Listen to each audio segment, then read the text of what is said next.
assessment. And then on January of 2017, the Office of Science and Technology Policy of the White House issued the current policy. And coincidentally, I have not the changed definition any appeared definition. on the same day the NIH said that, yes, there was a gain of function in Wuhan. The same day the definition appeared, the new definition, to try to define away what's going on in Wuhan. Until you accept it, until you accept responsibility, we're not going to get anywhere close to trying to prevent another lab leak of this dangerous sort of experiment. You won't admit that it's dangerous, and for that lack of judgment, I think it's time that you resign. Thank you, Senator Paul, and I would like to give the time to Dr. Fauci. Yeah, well, there were so many things that are egregious misrepresentation here, Madam Chair, that I don't think I'd be able to refute all of them, but just a couple of them for the listeners to hear for.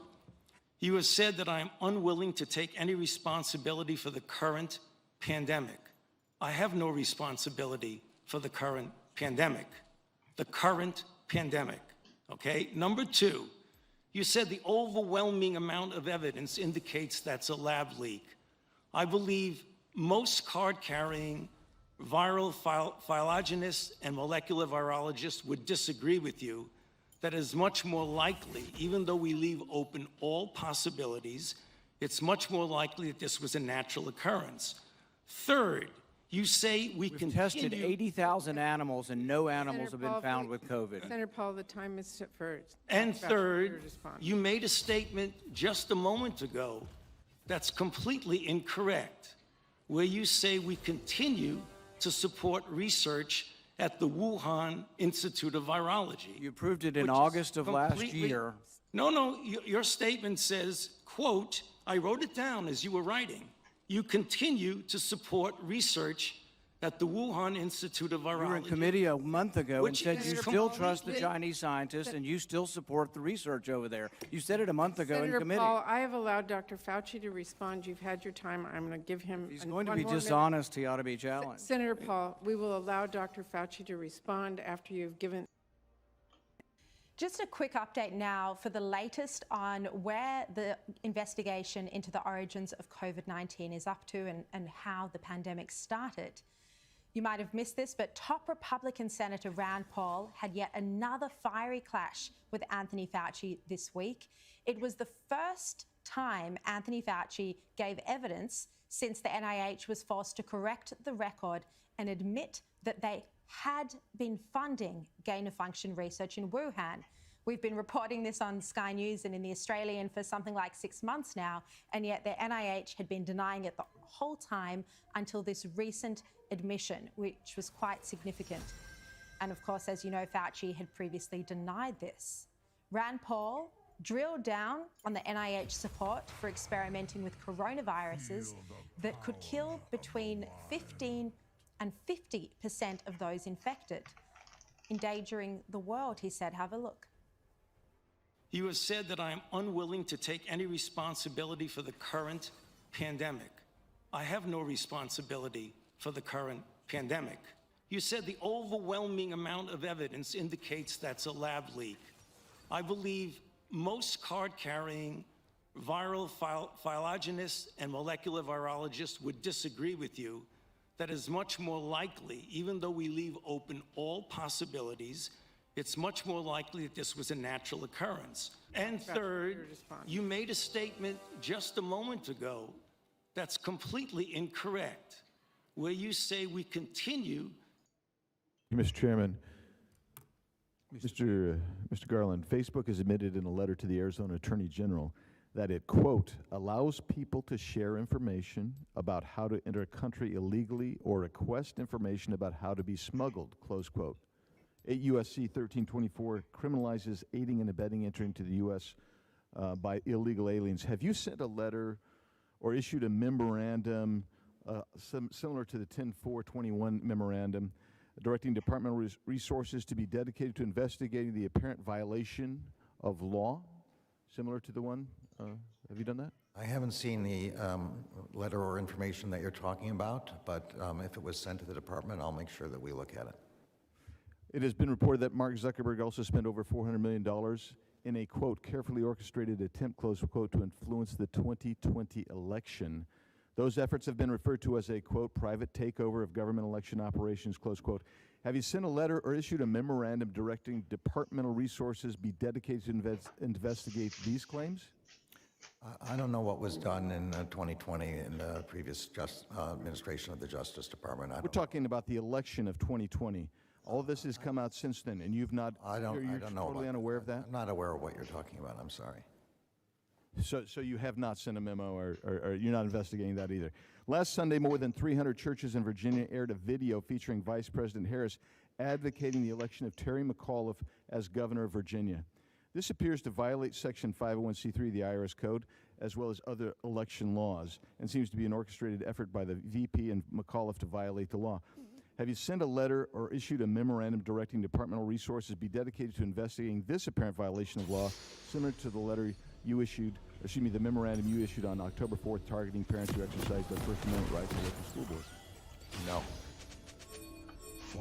On May 24th, 2021, under oath before a congressional committee, Dr. Anthony Fauci denied the National Institute of Health provided any funding for gain-of-function research, saying, quote, that categorically was not done, close quote. Today, this very day, the NIH issued a statement contradicting that testimony, which suggests that Dr. Fauci may have committed perjury. This is a criminal offense, and I'm left to wonder if you intend to look into that and send a communication such as a letter or a memo similar to the October 4th memo that you issued regarding parents going to school board meetings to investigate Dr. Fauci's potential perjury. And I'll refer to the long-standing departmental norm that we don't comment about investigations pending or unpending. The general point that you're making normally would come with a referral from the relevant committee. But other than that, the actual point I'm making is, you chose, as a response to a letter from the National School Board Association, and as you said earlier today, newspaper accounts, to issue a memorandum to organize task force and investigate and put a chill on parents' participation before school boards. Now you say, oh, I didn't need to provide a chill, but that... Welcome, and thank you for back to the issue of... ID category lied before the Congress, and I do not retract all but down dangerous. That in the right-wing conspiracy paper roll call by Republican Oversight Committee that which received money, NIAID, is a very nebulous term. We have spent, not us, but outside bodies, a considerable amount of effort to give a more precise definition to the type of research that might lead to a dangerous situation. You are aware of that. That is called P3CO. We're aware that you deleted gain of function from the NIH website. Well, I can get back to that in a moment if we have time. But let's get back to the operating framework and guide rails of which we operate under. And you have ignored them. The guidelines are very, very clear that you have to be dealing with a pathogen that clearly is shown and very likely to be highly transmissible in an uncontrollable way in humans and to have a high degree of morbidity and mortality, and that you do experiments to enhance that. Hence the word EPPP, enhanced pathogens of potential. So when EcoHealth Alliance took the virus, well, I would love to finish. SHC014, and combined it with WIV1 and caused a recombinant virus that doesn't exist in nature, and it made mice sicker, mice that had humanized cells, you're saying that that's not gain-of-function research? According to the framework and guidelines. So what you're doing is defining away gain-of-function. You're simply saying it doesn't exist because you changed the definition on the NIH website. This is terrible, and you're completely trying to escape the idea that we should do something about trying to prevent a pandemic from leaking from a lab. There's the preponderance of evidence now points towards this coming from the lab, and what you've done is change the definition on your website to try to cover your ass, basically. That's what you've done. You've changed the website to try to have a new definition that doesn't include the risky research that's going on. Until you admit that it's risky, we're not going to get anywhere. You have to admit that this research was risky. The NIH has now rebuked them. Your own agency has rebuked them. But the thing is you're still unwilling to admit that they gained in function when they say they became sicker. They gained in lethality. It's a new virus. That's not gain of function? According to the definition that is currently operable, you know, Senator, let's make it clear for the people who are listening.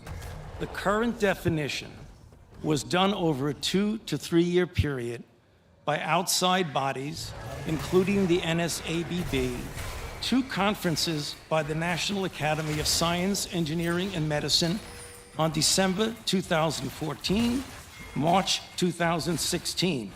We commissioned external risk-benefit assessment, and then on January of 2017, the Office of Science and Technology Policy of the White House issued the current policy. And coincidentally, I have not the changed definition any appeared definition. on the same day the NIH said that yes, there was a gain of function in Wuhan, the same day the definition appeared, the new definition, to try to define away what's going on in Wuhan. Until you accept it, until you accept responsibility, we're not going to get anywhere close to trying to prevent another lab leak of this dangerous sort of experiment. You won't admit that it's dangerous, and for that lack of judgment, I think it's time that you resign.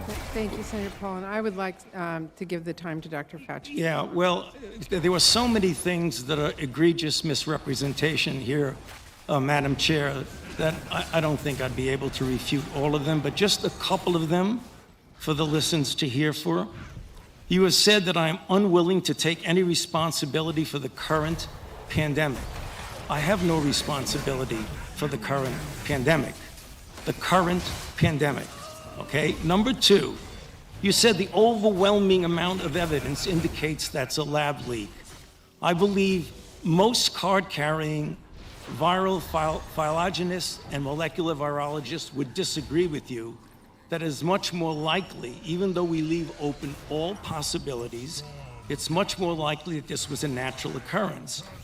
Third, you say we can Tested 80,000 animals and no animals have Senator been found with COVID. Senator Paul, the time is for And Dr. Fauci third, to respond. you made a statement just a moment ago that's completely incorrect, where you say we continue to support research at the Wuhan Institute of Virology. You proved it in which is August of last completely- year. No, your statement says, quote, I wrote it down as you were writing, you continue to support research at the Wuhan Institute of You were in Virology. committee a month ago and Which said is you still completely- trust the Chinese scientists and you still support the research over there. You said it a month ago in Senator committee. Paul, I have allowed Dr. Fauci to respond. You've had your time. I'm going to give him He's going to one be more minute. dishonest. He ought to be challenged. Senator Paul, we will allow Dr. Fauci to respond after you've given accusations like that. Dr. Fauci. Well, I don't have any more to say except to say that, as usual, and I have a great deal of respect for this body of the Senate, and it makes me very uncomfortable to have to say something, but he is egregiously incorrect in what he says. Thank you. Thank History will figure that out on its own. So we will turn to Senator Hassan. Thank you. Storm cloak I wrap around my fur.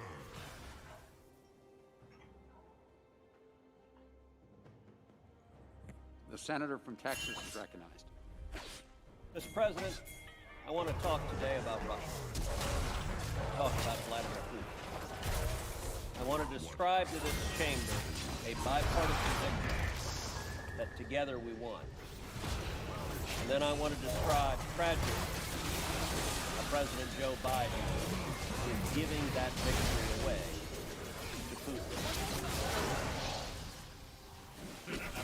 To understand this issue, we need to go back to the summer of 2019.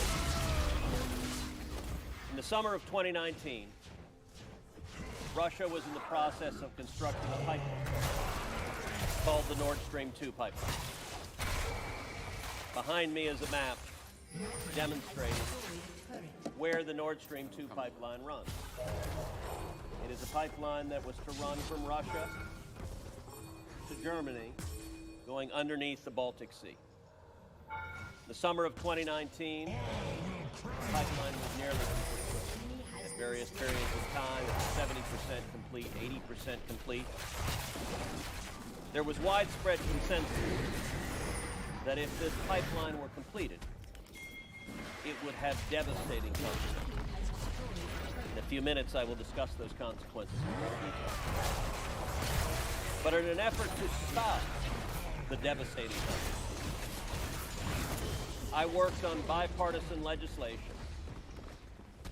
along with Senator Jeanne Shaheen, Democrat from New Hampshire.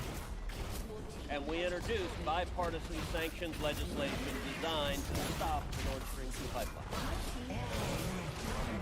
That legislation, when we introduced it, was almost immediately subject to a Russian disinformation campaign. In Europe, the Russians were saying to anyone who would listen that the Cruz-Shaheen sanction legislation could never pass, that there was no way Congress would come together in a bipartisan manner to stop the Nord Stream 2, that it was hopeless, that no one needed to be concerned that this legislation should pass.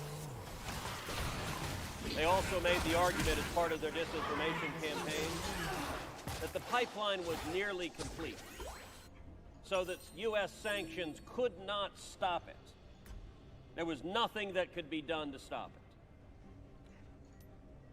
Well, Mr. President, to the surprise of nobody who follows these issues, that Russian disinformation was precisely that. It was disinformation. It was lies.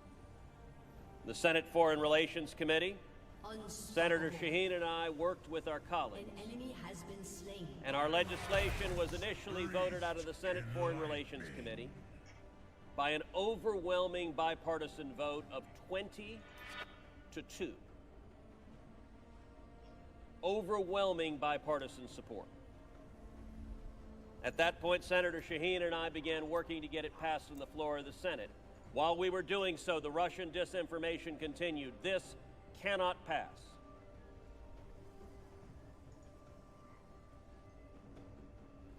We endeavored to have our sanctions legislation attached to the National Defense Authorization Act, which was moving in the fall and winter of 2019. To do so, Mr. President, was not easy. To do so, we needed to get the explicit sign-off of the chairman and the ranking member of the Senate Foreign Relations Committee. We needed the explicit sign-off of the chairman and the ranking member of the Senate Armed Services Committee. We needed the explicit sign-off of the chairman and ranking member of the Senate Banking Committee. And then we needed the explicit sign-off of Senator McConnell and Senator Schumer, the Republican and Democratic leaders, respectively. All 8 of those individuals, all 8 of those senators needed to agree with our legislation for this to proceed on the NDAA.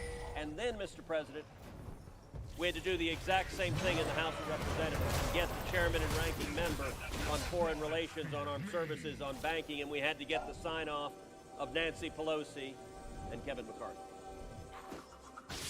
To get the explicit support of all 16 of those congressional leaders, 8 Republicans and 8 Democrats, in any world is not easy. And I will say, on my part and Senator Shaheen's part, we invested dozens, if not hundreds of hours in terms of talking to our colleagues to build that bipartisan consensus. And we ended up getting that overwhelming support. In many ways, that support was miraculous. Why is that? Well, one of the reasons why Nord Stream 2 is particularly problematic is that Russia is building Nord Stream 2 in order to cut off Ukraine. There is currently a pipeline running through Ukraine. And through Nord Stream 2, Russia has the power to starve Ukraine. Why is it miraculous in December of 2019 that we're able to pass this legislation? Well, if you recall what was happening in the House of Representatives in December of 2019, the House of Representatives was in the middle of impeaching President Donald Trump for alleged high crimes and misdemeanors concerning Ukraine. If you recall, Mr. President, from the trial we held on the Senate floor, central to the raised by Democrats against President Trump was conduct concerning Ukraine.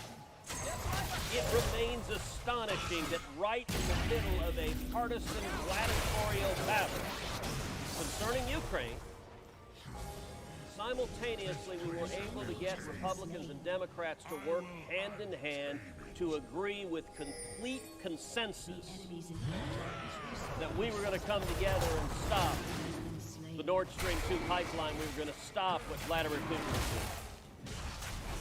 In December of 2019, our legislation passed. The Cruz Shaheen sanctions legislation passed. Now, Mr. President, I will remind you of what the Russian disinformation had been when we first introduced it. They said it'll never pass.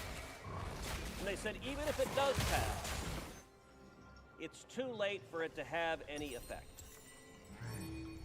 Well, if my memory serves me correctly, President Trump signed the Cruz Shaheen sanctions legislation at 7 p.m. on a Thursday. At 6:45 p.m. on a Thursday, 15 minutes before our sanctions legislation was signed into law, the company that was laying the pipeline in the Baltic Sea announced it had immediately halted laying the pipeline. And it was lifting anchor and sailing. It was an incredible bipartisan victory. The pipeline was stopped in its tracks. My land was made by a god. What happened next? It cannot be reached. Was absolute power. For a year, the pipeline lay dormant. The talking point from Vladimir Putin, and now sadly adopted by Joe Biden and his administration, is the pipeline is 90% complete, or the pipeline is 95% complete. But, Mr. President, it is not rocket science that a 90% complete pipeline is 0% complete. Until you complete both ends of the pipeline, it ain't nothing but a hunk of metal at the bottom of the ocean. Nothing is traveling through it until the pipeline is complete. For a year, the pipeline lay dormant. Then in the year 2020, Senator Shaheen and I joined together again in a second round of bipartisan legislation. A second round of sanctions. We had stopped the Nord Stream 2 pipeline in its tracks. For a year, Putin was stopped altogether, and we came together for a second piece of legislation. The second version of Cruz Shaheen, and just like the first sanctions, we passed it through both houses of Congress and it was signed into law. With overwhelming bipartisan support, nearly unanimous support of all 535 members of Congress. So we now had two major pieces of sanctions legislation on the books. And those sanctions had been working for a year. The pipeline was stopped. Then in November of 2020 was the presidential election. And in the wake of the presidential election, Joe Biden and his transition team almost immediately began telegraphing weakness to Russia. Members of Joe Biden's foreign policy advisory team in the German newspapers expressed openness to Nord Stream 2 being built, expressed a willingness to try to circumvent the sanctions that had been working and had worked for over a year. Within days of Joe Biden and his team expressing weakness to Putin, Russia and Putin heard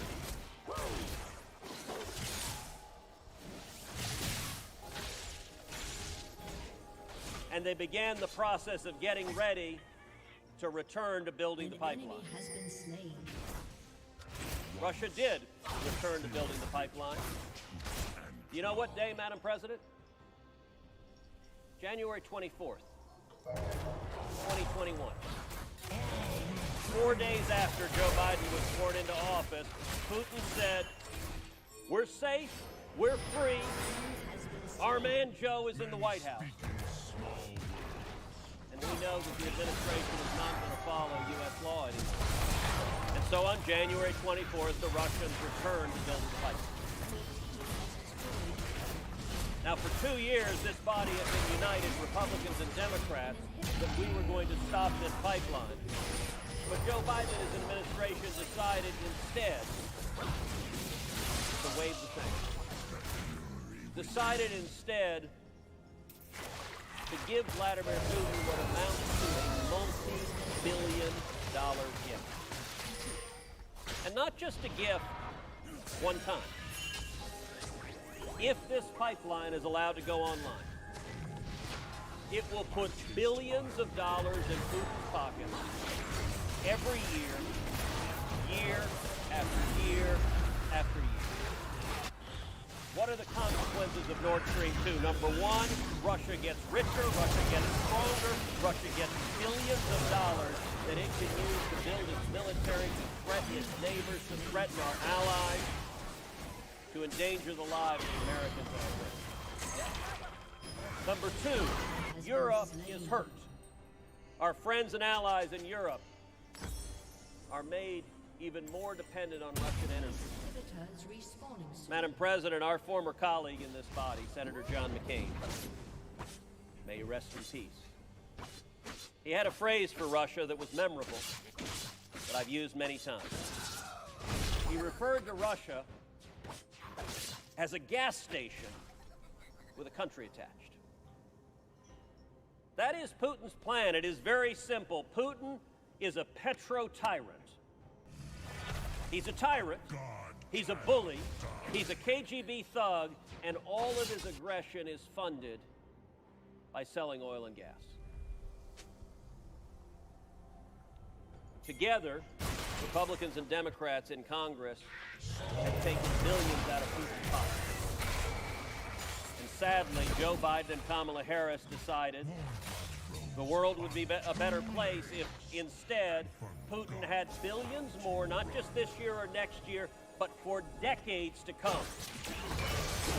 When Putin is dead and buried and the next dictator is ruling over Russia, that next dictator will be reaping the benefits of this pipeline. Indeed,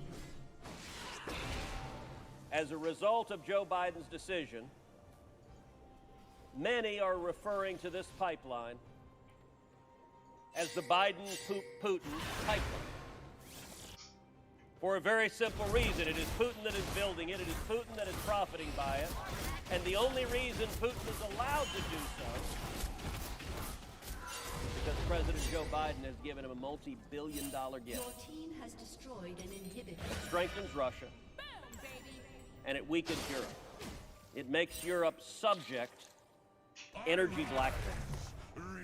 Putin has demonstrated a willingness and indeed a history of using energy blackmail, of using those who are dependent on natural gas to coerce them to do what he wants. In the dead of winter, when people are at risk of freezing to death, Putin has threatened to and has in fact cut off gas to endanger the lives of innocent civilians in order to coerce governments to bending to his will. As a result of Joe Biden's surrender to Vladimir Putin will have the continued ability to exercise economic blackmail against him. Not only that, Europe has energy needs. Those energy needs could be readily satisfied by American energy. Europe has expressed a willingness and in some instances an eagerness to import American energy. But Joe Biden has decided that American jobs are unimportant. His first day in office, Biden shut down the Keystone Pipeline, killing 11,000 jobs in the United States, including 8,000 union jobs, 8,000 high-paying union jobs that with a stroke of a pen, Joe Biden eliminated. And at the exact same time that Biden is shutting down jobs at a pipeline in America, he is greenlighting and giving a gift to Vladimir Putin of a pipeline between Russia and Germany, producing jobs in Russia, producing billions of dollars in Russia, and taking away jobs in America. This pipeline is a disaster. As the afternoon goes on, I will elaborate on different aspects in which it is harmful, and on the steps we can and should be taking to stop it. But at this point, Senator Barrasso is here and has some thoughts he wishes to express, and so I will yield the floor to Senator Barrasso for his remarks.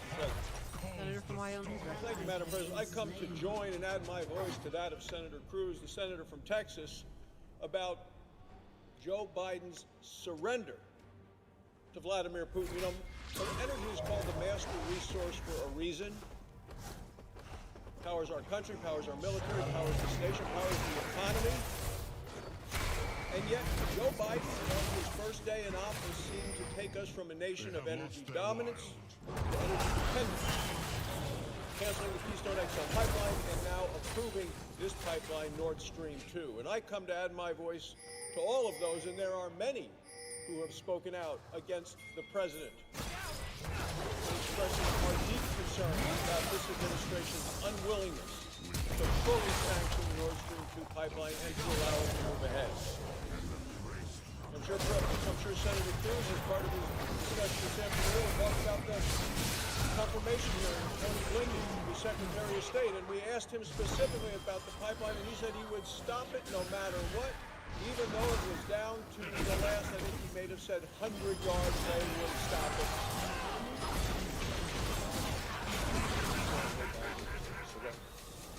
For years we've been sounding the alarm about this Russian trap. This pipe, who's building? Gazprom. Who are they? They are the Russian state-owned natural gas monopoly. We've all quoted and heard Senator McCain talk about Russia, country acting as a gas station. A gas station is a country. I think one time he even went on to say that Russia was a mafia-run gas company disguised as a country. The dangerous pipeline is going to double the amount of Russian natural gas going to Germany via the Baltic Sea. Completion of the Nord Stream 2 pipeline is going to further Titan's grip on European gas supplies and extend the threatening influence because, as I said before, energy is the master resource. We know Russia uses energy to coerce, to manipulate. They use it as a geopolitical weapon. They coerce and manipulate our allies and our partners in Europe. Many of our NATO allies, Germany in particular, are becoming dependent upon and addicted to Russian gas. Europe already gets 40-45% of its gas imports from Russia. The new export pipeline helps Russia undermine Europe's efforts to diversify sources, suppliers, as well as price. Europe more energy dependent on Russia, and of course more prone to Russian influence. At the same time, it's going to further fuel Russian aggression, Russian intimidation, and Russian instability across Europe. Putin is a powerful foe who aims to divide Europe and to destroy the NATO alliance. He's been broadcasting those plans. This is not a surprise. The Nord Stream 2 pipeline would mean a massive money transfer from our NATO allies straight into the Kremlin's coffers. This means more resources to put towards Russia's destabilizing activities. And we continue to see an increase in these destabilizing activities. Russia occupies territory in Ukraine, Georgia, and Moldova. Russia launched a military buildup on Ukraine's border. Russia poisoned and then imprisoned a political opposition leader.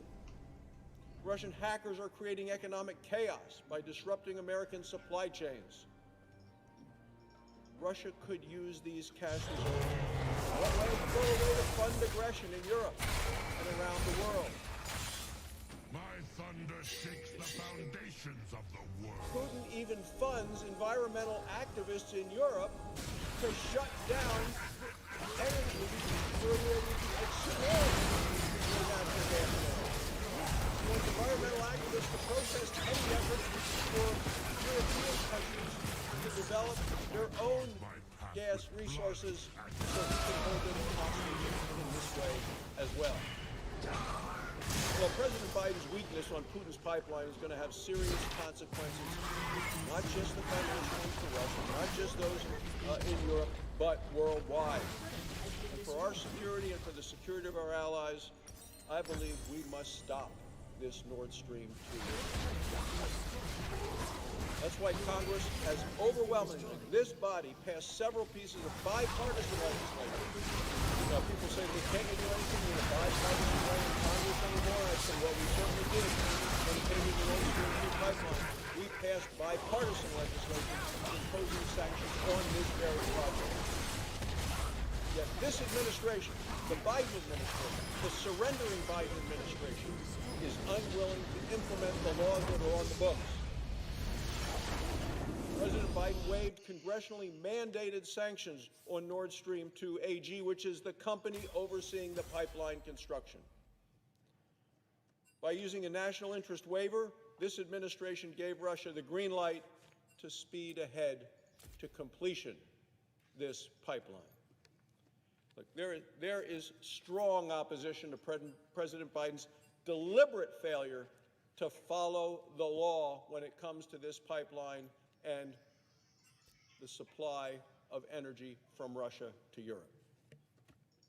On March 3rd of this year, Madam President, I led a group of 40 senators in sending a letter outlining our concerns, and I ask unanimous consent that this letter be part of the record.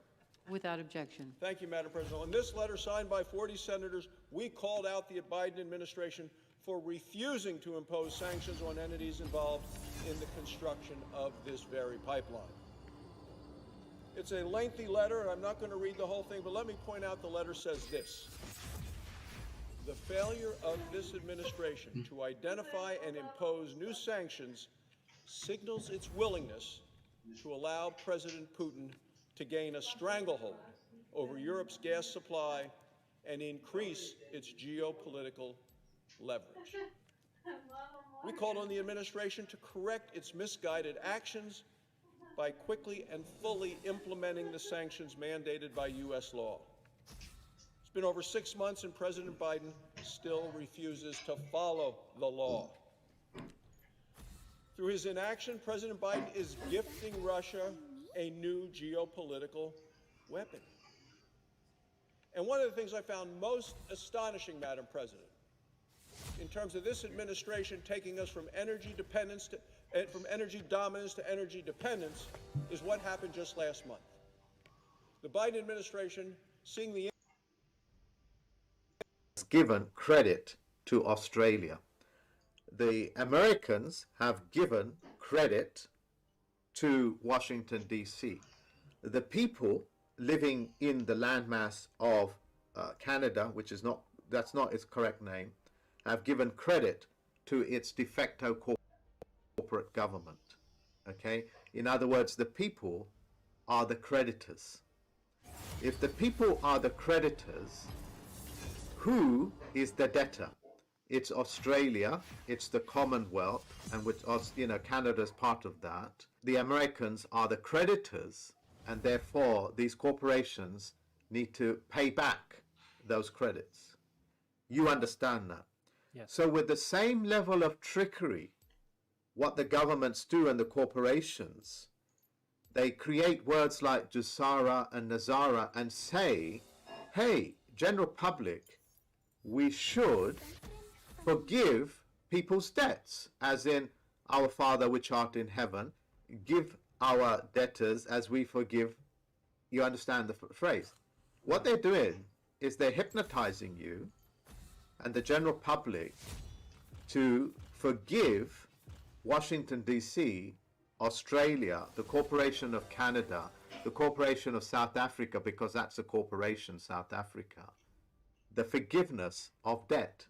They are getting the general public to say, why don't you say that debts should be forgiven? By saying so, you have wiped out our debt, the corporate debt, the Washington, D.C. debt, the Australia debt, from ever going back to the people. And they create words like Jazara Nazara, which is the forgiveness of debt. But who has the debt? Is it the people or is it the corporations? And is it the government? So that's the hypnosis. Now, in this country, in the 1970s, a particular character called Richard Branson came up with a way of doing this in the Jubilee in the 70s. And that is, he created a middle-class rock band group, okay, called the Sex Pistols.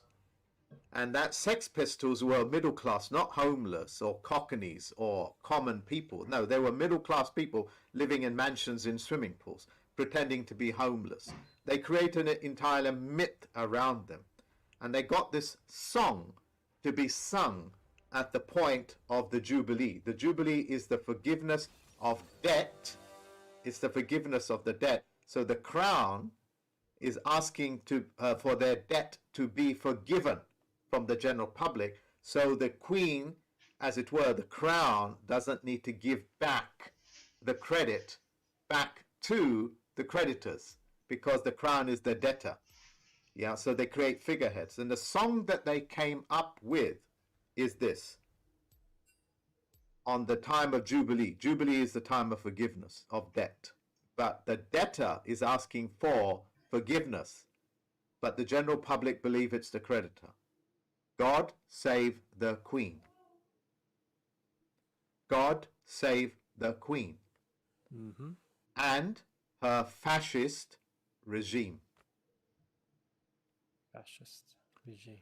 So they basically asked, you know, their fiction God to forgive and save the Queen, which is the Crown. The woman itself has got nothing to do with anything. It's the Crown. The Crown of City of London that have taken so much credit and don't want to give it back.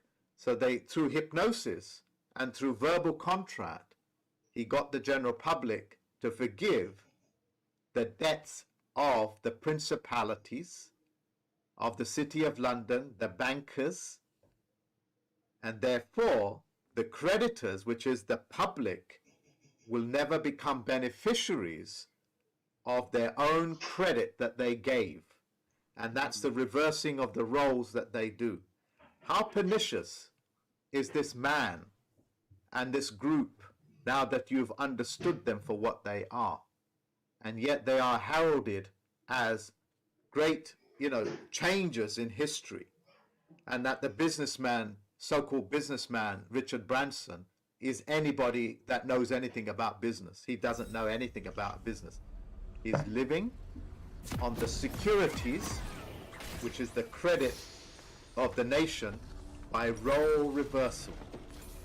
The person that's being raped is now being accused of being the rapist.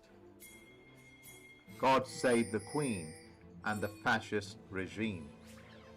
It is the creditor, out of verbal contract, has now forgiven the sins, the debts of the people that perpetrated the crime in City of London, Washington, D.C., and in all of these places.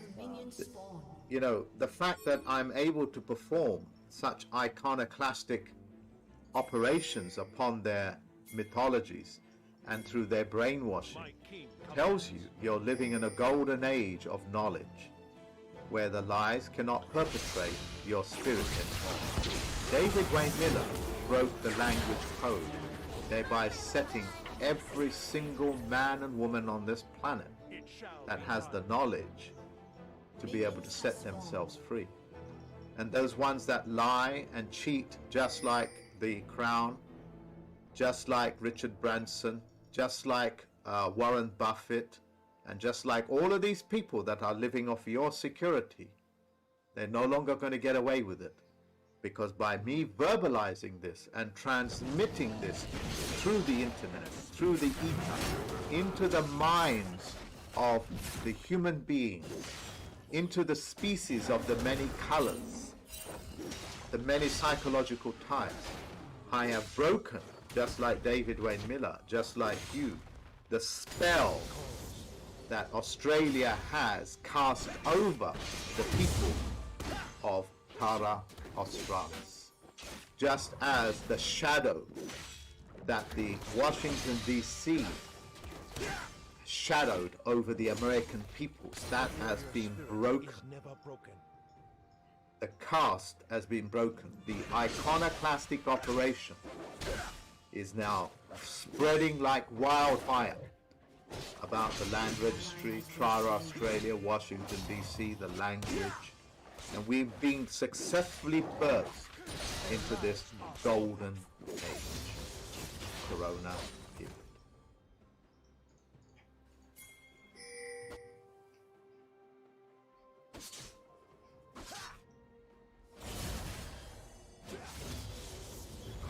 Only actions truly speak.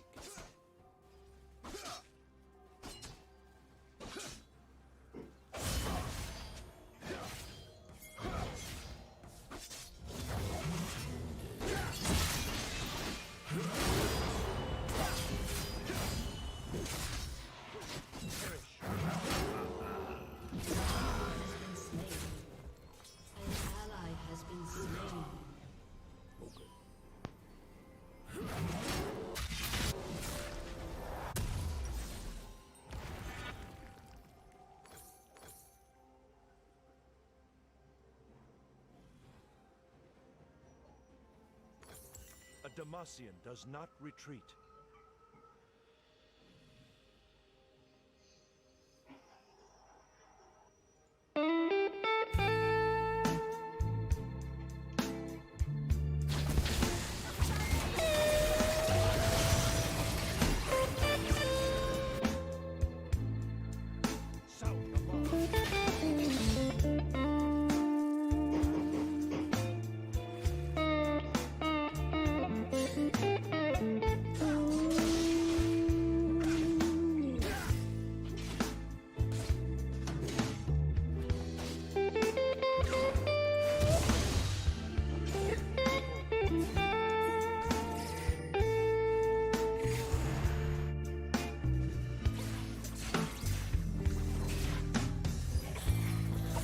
Slightly hungover, slightly hungover you.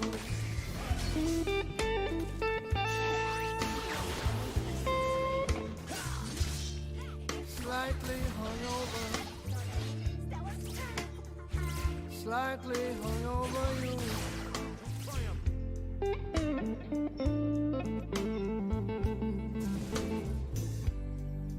I'd be lying, baby, if I said it wasn't true.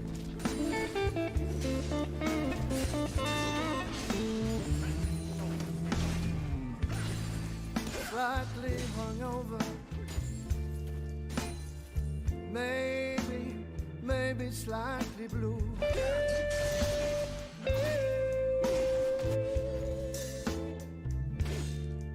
Slightly hungover,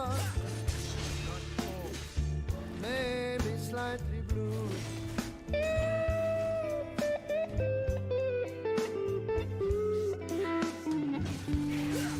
I never had the blues, baby, before I met you.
right, baby, no, no, to someone who loves you,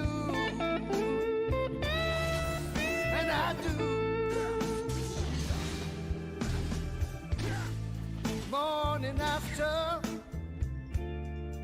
morning after you.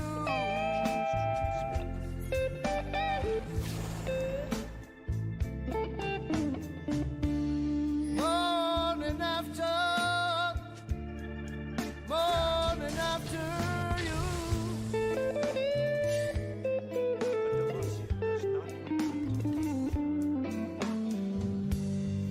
Morning won't last forever, and I'll be over you.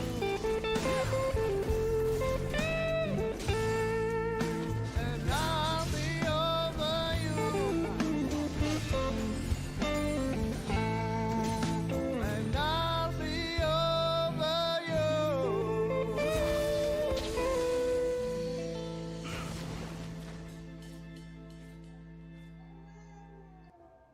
Sound the march.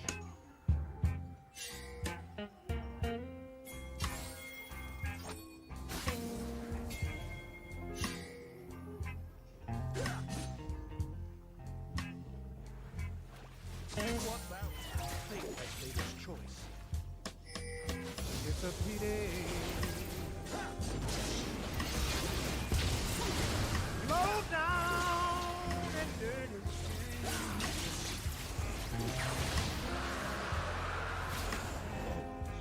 Lord, it's a pity. Low down and dirty.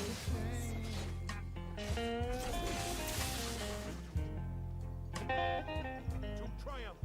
Tell me, how can a poor man make it? I said, when money is the name of the game.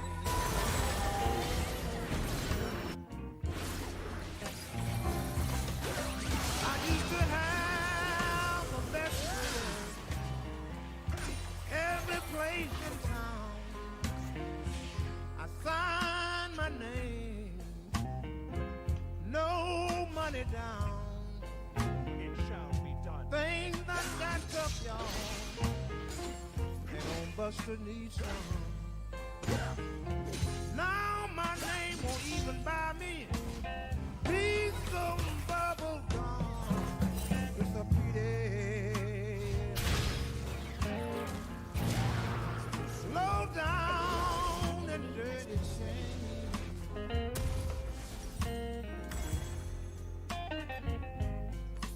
Tell me, how can a poor man make it? I said, when money is the name of the game. Look out, Lee.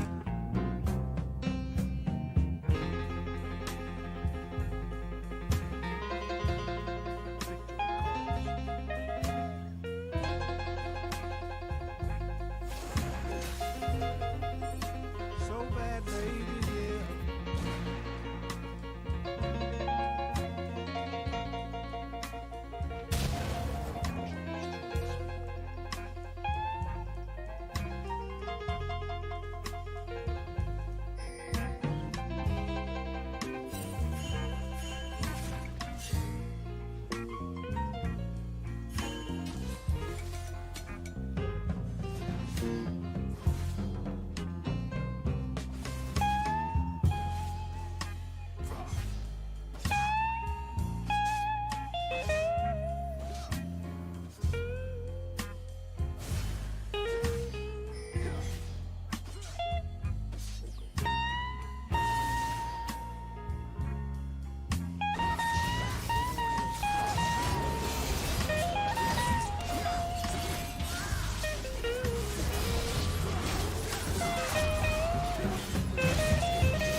but they got me looking for gas.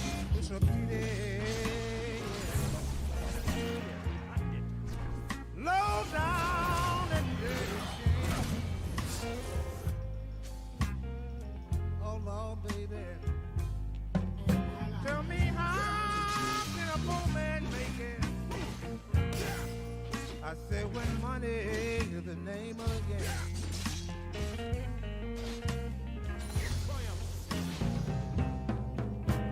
I need some, baby.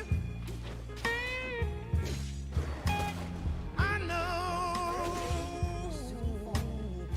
Oh no, we're talking about fun.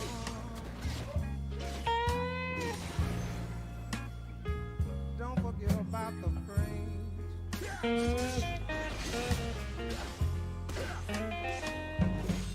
Tell me how can a poor man make it? Hey, I said when money, yeah, is the name of the game.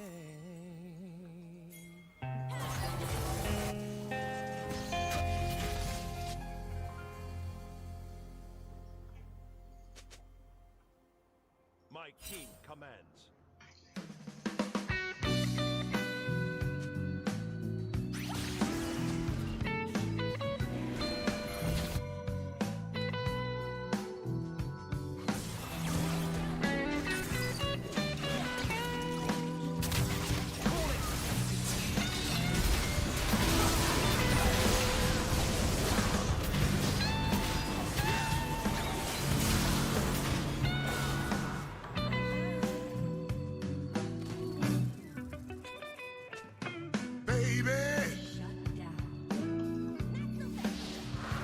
What's going on? Baby, what's going on? Cold-hearted woman, stop treating me wrong.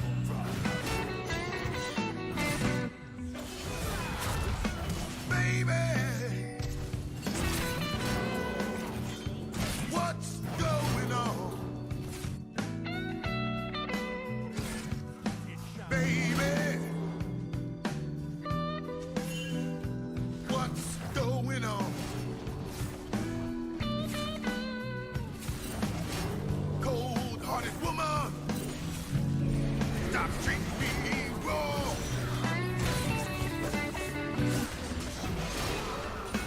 Loving you is wrong.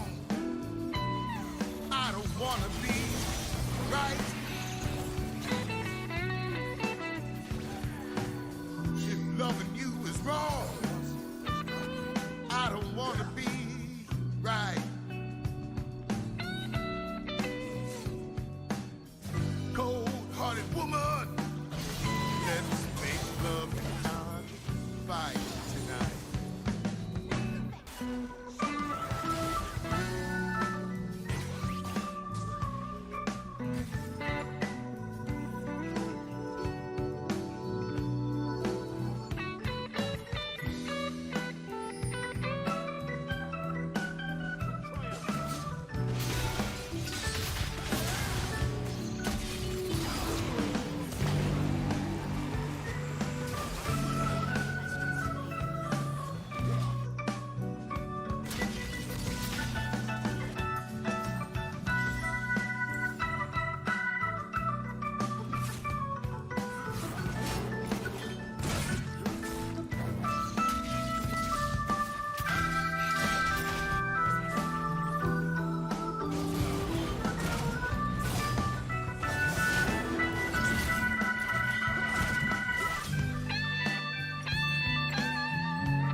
woman, stop treating me wrong.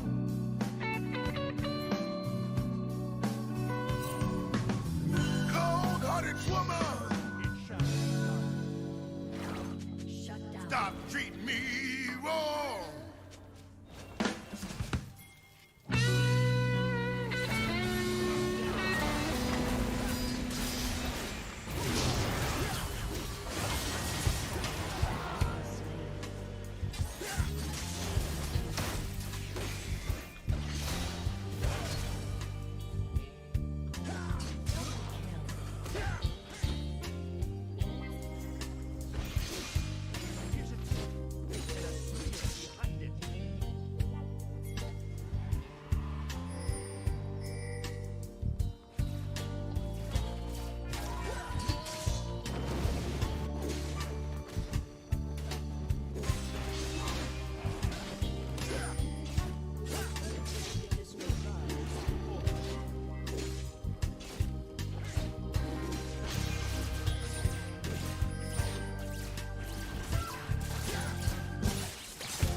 Come on over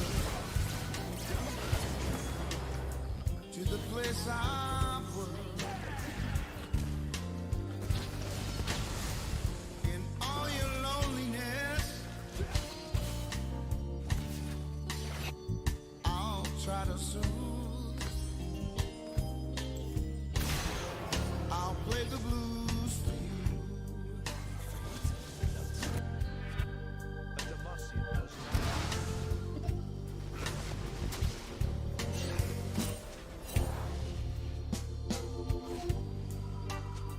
Don't be afraid. Come on in.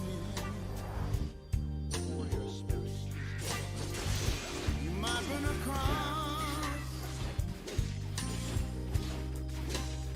some of your old friends. In all your loneliness, I'll try to soothe. I'll play the blues for you.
Ain't no big name, ain't no big star.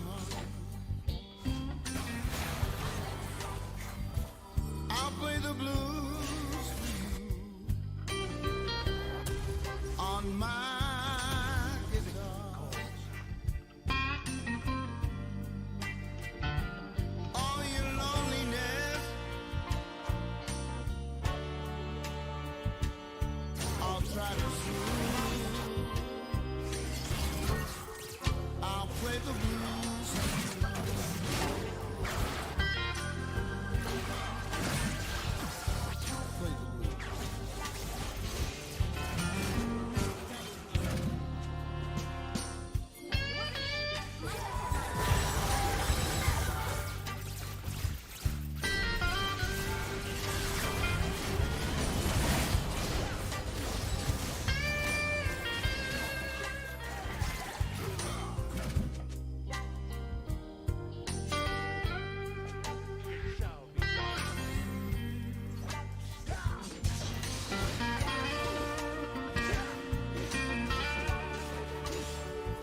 black as night, cold as ice. She left me. She didn't think twice. I tried to stop her. God knows that I tried.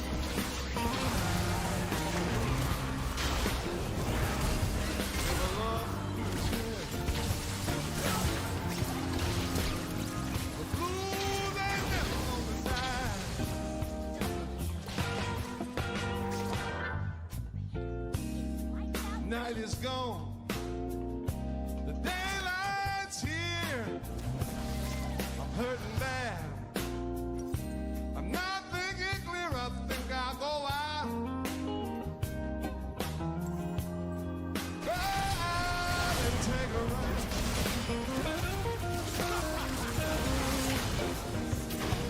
Live alone.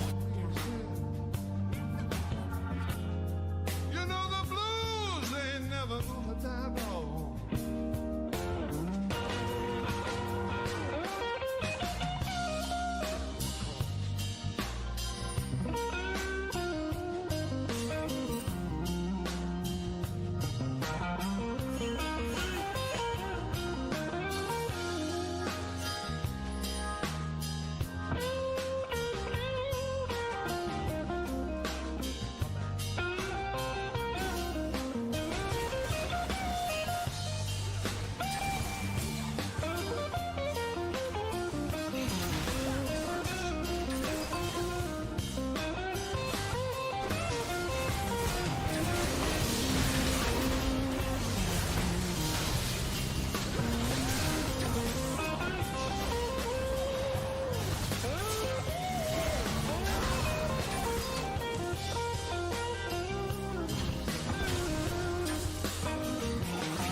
Can't put up a pictures.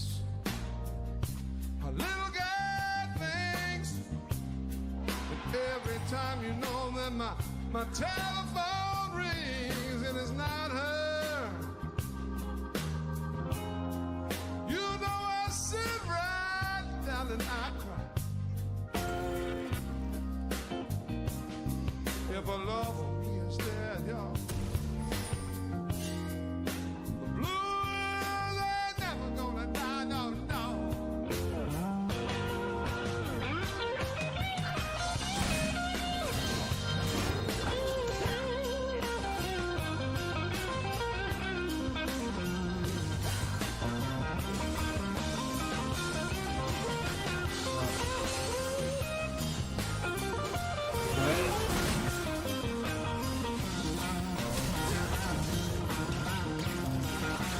Continue to be the